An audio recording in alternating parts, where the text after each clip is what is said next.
तो अब बीजेपी भी चाहती है कि हम ओबीसी का पॉलिटिक्स करें।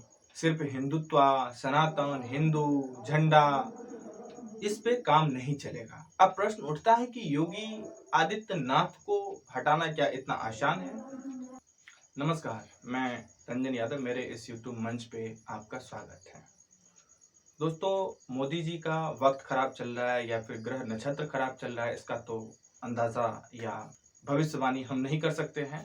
पर इसके बारे में तो कोई जो ज्योतिष का जानकार होगा वही बता सकता है। पर एक बात साफ है कि मोदी जी के सबसे मजबूत किले उत्तर प्रदेश में जिस तरह से जंग भड़की है, आग फैला है, इसे शांत करना बड़ा मुश्किल है। और ये आग मोदी जी के चिराग ने ही लगाया है। उत्तर प्रदेश के मुख्यमंत्री योगी आदित्यनाथ और इस देश के गृह मंत्री अमित शाह के बीच जो जंग छिड़ी है, इसका अंत क्या होगा किसी को नहीं पता। पर इतना जरूर है कि अमित शाह का बस चले तो वो आज ही योगी आदित्यनाथ को कुर्सी से उतार दे। जी हाँ दोस्तों, ये वाकई सच्चाई है और इतनी तल्खियां हैं अमित शाह में और योगी आदित्यनाथ में कि यदि अमित शाह का बस चले तो वो एक भी पल योगी आदित्यनाथ को सीएम की कुर्सी पे बैठने नहीं देंगे। दरअसल दोस्तों, इसी का एक्सटेंशन है कि उत्तर प्रदेश में जो केशव प्रसाद मौर्य हैं, डिप्टी चीफ मिनिस्टर, वो आजकल कोप भवन में बैठे नजर आते हैं। वो न तो कैबिनेट की मीटिंग में जाते हैं डिप्टी चीफ मिनिस्टर होने के बावजूद, न ही वो सीएम से मिलते हैं और न ही वो अयोध्या में जो दीपोत्सव मनाया गया उसमें पार्टिसिपेट किए। ये एक बड़ा संकेत था। और इतना कुछ होने के बावजूद जब ब्रजेश पाठक, जो वो भी डिप्टी चीफ मिनिस्टर हैं, वो भी तैयार थे, ब्रजेश पाठक ने केशव प्रसाद मौर्य के पास गया कि साहब चलिए, दीपोत्सव में हेलीकॉप्टर लगी हुई थी, पर केशव प्रसाद मौर्य ने जाने से इनकार कर दिया। आखिर क्या वजह है? केशव प्रसाद मौर्य की इतनी हैसियत नहीं है कि वो योगी आदित्यनाथ से जंग छेड़ सके। आखिर किनका हाथ है केशव प्रसाद मौर्य के पीठ पे, ये सबको पता है। सब जानते हैं लखनऊ के गलियों में कि आखिर यदि अमित शाह का हाथ नहीं होता केशव प्रसाद मौर्य के पीठ पे, तो ऐसी गुस्ताखी केशव प्रसाद मौर्य कभी नहीं कर सकते थे। ये अमित शाह और योगी आदित्यनाथ के बीच जंग है, उसका एक्सटेंशन है केशव प्रसाद मौर्य। दरअसल दोस्तों, केशव प्रसाद मौर्य की भी जो इच्छाएं हैं, उसका भी एक सफर रहा है। थोड़ी वक्त दीजिए, मैं थोड़ा शॉर्ट में ब्रीफ में बता दूं। 2015 से लगातार केशव प्रसाद मौर्य ने बीजेपी के लिए एज अ ओबीसी चेहरा के तौर पे बीजेपी को जिताने का लगातार काम किया है। उन्होंने 2017 में अथक परिश्रम किया बीजेपी को जिताने में, और इसका रिजल्ट भी आया, नतीजा भी आया। ऐसा नहीं है कि सिर्फ वो मेहनत ही किए।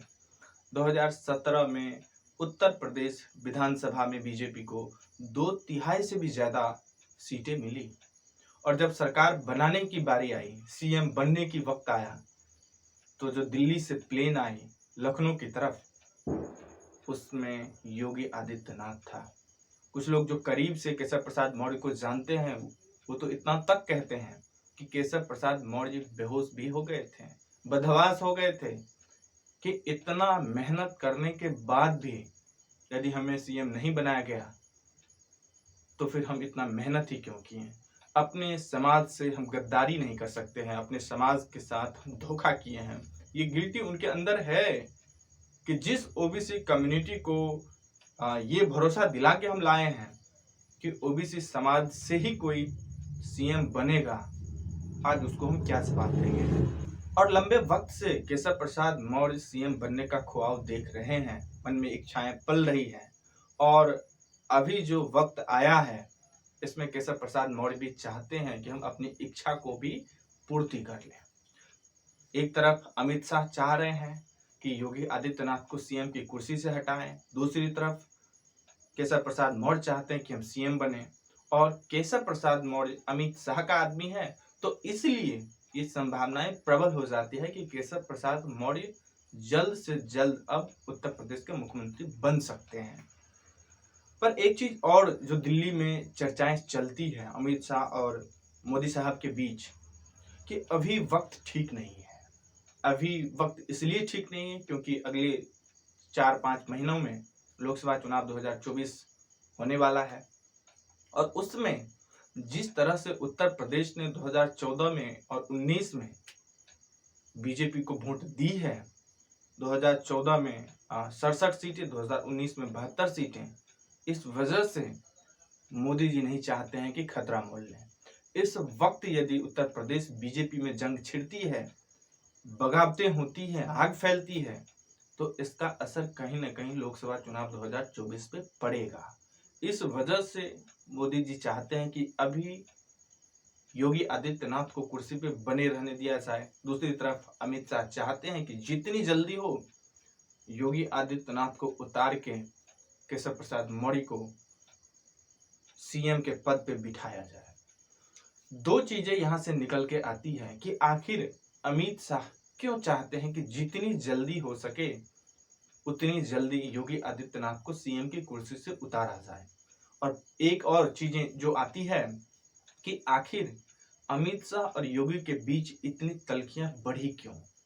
दोस्तों, पहले तो मैं इस सवाल का जवाब दे दूं तो कि अमित शाह और योगी आदित्यनाथ के बीच इतनी तल्खियां बढ़ी क्यों।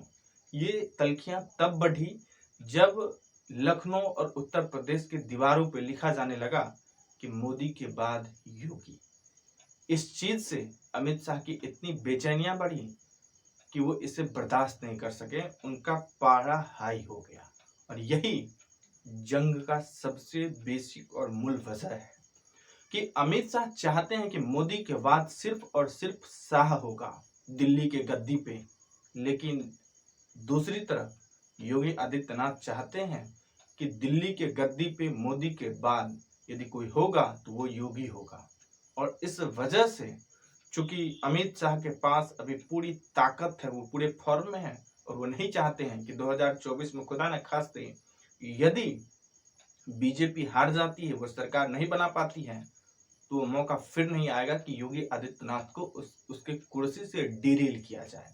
और इसी वजह से वो चाहते हैं कि जितनी जल्दी हो उतनी जल्दी योगी आदित्यनाथ को कुर्सी से उतारा जाए और केशव प्रसाद मौर्य को as a CM Uttar Pradesh का उस कुर्सी पे बिठाया जाए। इस पॉइंट पे, इस विचार पे योगी में, अमित शाह में और मोदी जी में मतभेद भी हैं। मतभेद तो और भी हैं उन दोनों के बीच, मोदी और अमित शाह के बीच, गुजरात को लेकर के भी है, और भी चीजें हैं। लेकिन अब थोड़ा हम शिफ्ट करते हैं उत्तर प्रदेश की तरफ कि आखिर उत्तर प्रदेश में जो अमित शाह हैं वो केशव प्रसाद मौर्य को सीएम क्यों बनाना चाहते हैं। एक वजह तो हमने क्लियर कर दी कि योगी जो चाह रहे हैं कि दिल्ली के गद्दी पे मोदी के बाद हम बैठे, लेकिन शाह चाह रहे हैं कि मोदी के बाद सिर्फ और सिर्फ शाह होगा। एक वजह तो ये है। दूसरी वजह है वोट बैंक की, क्योंकि जिस तरह से अभी 5 राज्यों के चुनाव हो रहे हैं और उसमें जो अभी परिस्थितियां बनी है, माहौल बना है, वहां हिंदुत्व का बिल्कुल भी एजेंडा नहीं सेट कर रहा है, चल ही नहीं रहा है। बीजेपी ये जान चुकी है, बीजेपी, आरएसएस या उनके जो थिंक टैंक के लोग हैं वो ये मानते हैं कि अब हिंदुत्व का मुद्दा, सनातन का मुद्दा, हृदय सम्राट हिंदुत्व का मुद्दा, ये सब अब खत्म हो गया। 10 साल हो गया, अब कितने चलाओगे एक मुद्दा, 10 साल बहुत हो गया। 2 बार लोकसभा का चुनाव जीत के दिल्ली की सत्ता पे काबिज हुआ, तो एक ही इशू को इतना लंबा खींचने से चीजें बिगड़ जाती है। तो वो सब जान चुके हैं कि अब ये हिंदुत्व का, ये सनातन का मुद्दा नहीं चलेगा, इस पे अब हमें वोट नहीं मिलेगी। दूसरी तरफ बिहार में जिस तरह से नीतीश कुमार ने जातीय जनगणना करवाई है और आरक्षण को बढ़ाया है, ये एक तरह से बड़ा बेचैनी का कारण बीजेपी में बनी हुई है। अब बीजेपी भी समझ गई है कि इस देश में यदि पॉलिटिक्स होगा तो सिर्फ और सिर्फ ओबीसी की पॉलिटिक्स होगी। मोदी जी 2 बार प्रधानमंत्री बने या बाकी और भी राज्यों में जो बीजेपी की सरकार है वो सिर्फ और सिर्फ ओबीसी के दम पे बनी है। ये बीजेपी भी जानती है, इसमें स्वीकार करने में भी जो बीजेपी के अंदर के लोग हैं, जो आरएसएस के अंदर के लोग हैं, जो विचारक हैं, जो विद्वान हैं, वो ये मानते हैं और इसको स्वीकार करने में उसे तनिक भी वक्त नहीं लगता है कि ओबीसी के वजह से दिल्ली में या बाकी और भी राज्यों में जो बीजेपी को सत्ता मिली है या मिलती है, वो सिर्फ और सिर्फ ओबीसी के वजह से। तो अमित शाह ये खतरा मोल नहीं लेना चाहते हैं कि ऐसा न हो कि योगी सिर्फ हिंदू और सनातन का मुद्दा और झंडा लेकर के पूरे देश में घूमते रह जाए, और इधर जिस तरह से नीतीश कुमार ने और अब राहुल गांधी ने जातीय जनगणना का मुद्दा उठा दिया है और ओबीसी रिजर्वेशन का मुद्दा उठा दिया है, और ये आम लोगों में, आम नागरिक में सेट होता हुआ एक मुद्दा नजर आ रहा है। तो ऐसा ना हो कि कहीं हम सब हिंदुत्व का, सनातन का झंडा धोते रह जाएं और इधर राहुल गांधी या फिर बाकी जो और विपक्ष के लोग हैं, नीतीश कुमार समेत लालू यादव, जातीय जनगणना और ओबीसी की पॉलिटिक्स करके देश में भी सत्ता पे काबिज हो जाए और राज्यों में भी उसकी सत्ता कायम हो जाए। इस चीज से अमित शाह को बड़ा चिंता है और इसी वजह से वो चाह रहे हैं कि अब ये सनातन और हिंदू का झंडा नहीं चलने वाला है। इसीलिए वो केशव प्रसाद मौर्य को एज अ ओबीसी सीएम के तौर पे उत्तर प्रदेश का सीएम बनाना चाहते हैं, क्योंकि अब जब चुनाव होगी तो ओबीसी चेहरे के नाम पे वोट मिलेगा। और यही वजह था कि अभी 5 राज्यों में जो चुनाव हो रहा है, तो तेलंगाना में प्रचार अभियान में, जनसंवाद रैली में प्रधानमंत्री मोदी ने कहा कि यदि हमारी सरकार बनती है तो हम ओबीसी चेहरे को सीएम बनाएंगे। तो अब बीजेपी भी चाहती है कि हम ओबीसी का पॉलिटिक्स करें, सिर्फ हिंदुत्व, सनातन, हिंदू, झंडा, इस पे काम नहीं चलेगा। अब प्रश्न उठता है कि योगी आदित्यनाथ को हटाना क्या इतना आसान है? अब दोस्तों, योगी आदित्यनाथ को तो अमित शाह का बस चले तो वो कल ही कुर्सी से हटा दे। मोदी जी चाह रहे हैं कि यदि इससे निपटना ही है तो 2024 के बाद इससे निपटा जाएगा। पर प्रश्न उठता है कि वो दोनों ये चीज जानते हैं और उन दोनों के मन में ये द्वंद्व है कि क्या योगी आदित्यनाथ को इतनी आसानी से हटाया जा सकता है जितनी आसानी से शिवराज सिंह चौहान हो, वसुंधरा राजे हो, या फिर जो उत्तराखंड के मुख्यमंत्री पुष्कर धामी हैं वो हो, इन सब से जितनी आसानी से निपटा जा सकता है, क्या उतनी आसानी से योगी आदित्यनाथ के साथ निपट सकते हैं मोदी और शाह? ये बड़ा प्रश्न है। अभी कुछ दिन पहले जब दिल्ली में मीटिंग हो रही थी तो वहां केशव प्रसाद मौर्य ने योगी आदित्यनाथ के खिलाफ कंप्लेन की मोदी साहब को, और उसके बाद एक समझौता हुआ जिसके तहत योगी आदित्यनाथ को कहा गया कि आप जो होम मिनिस्ट्री है आप केशव प्रसाद मौर्य को दे दें, पर वो देने से मना कर दिए। दिल्ली के फरमान को वो इनकार कर दिए कि हम होम मिनिस्ट्री तो नहीं दे सकते हैं एट एनी कॉस्ट, किसी भी कीमत पे, चाहे इसके लिए जो हो जाए। तो आप सोच ही सकते हैं कि यदि एक ऐसा मुख्यमंत्री जो दिल्ली के फरमान को भी मानने से इनकार कर दे, उसकी ताकत का एहसास मोदी को भी है और शाह को भी है। वो दोनों जानते हैं कि इतनी आसानी से योगी आदित्यनाथ को उत्तर प्रदेश के मुख्यमंत्री के कुर्सी से नहीं उतारा जा सकता है, क्योंकि वो हिंदुत्व का एक बड़ा चेहरा है। वो पूरे देश में यदि मोदी के बाद किसी की डिमांड है तो वो योगी आदित्यनाथ की है। और इसके साथ ही वो हिंदू युवा वाहिनी और पता नहीं क्या क्या छोटे छोटे संगठन चलाते हैं, उसके माध्यम से उनको एक अपना जनाधार है, अपनी ताकत है, और वो उस वजह से हिंदू हृदय सम्राट माने जाते हैं। इस वजह से योगी आदित्यनाथ को कुर्सी से उतारना इतना मुश्किल भी नहीं है, लेकिन ये सब डिपेंड करेगा। अभी जो 5 राज्यों के चुनाव हो रहे हैं वहाँ यदि बीजेपी की परफॉर्मेंस अच्छी आती है तो भी योगी आदित्यनाथ की कुर्सी जाएगी, और यदि वहाँ परफॉर्मेंस अच्छा नहीं आता है तो भी उसे अब बीजेपी को ओबीसी वोट बैंक की ज़रूरत है, और इसके लिए योगी आदित्यनाथ पे तलवार चलाई जा सकती है और उन्हें कुर्सी से उतार के केशव प्रसाद मौर्य हो या फिर पंकज चौधरी हो, जो महाराजगंज से 6 बार के एमपी हैं, अभी वित्त मंत्री हैं उत्तर प्रदेश में, और वो कुर्मी समाज से हैं। तो नीतीश कुमार का काट निकालने के लिए पंकज चौधरी को हो सकता है कि उत्तर प्रदेश का मुख्यमंत्री बनाया जाए। पर कुल मिला के देखें, जितनी बातें अभी हमने की है तो वो 2-3 पॉइंट में सिमट जाती है। पहला कि आखिर ये जंग क्यों है? ये जंग सिर्फ और सिर्फ मोदी के बाद कौन इसका जंग है।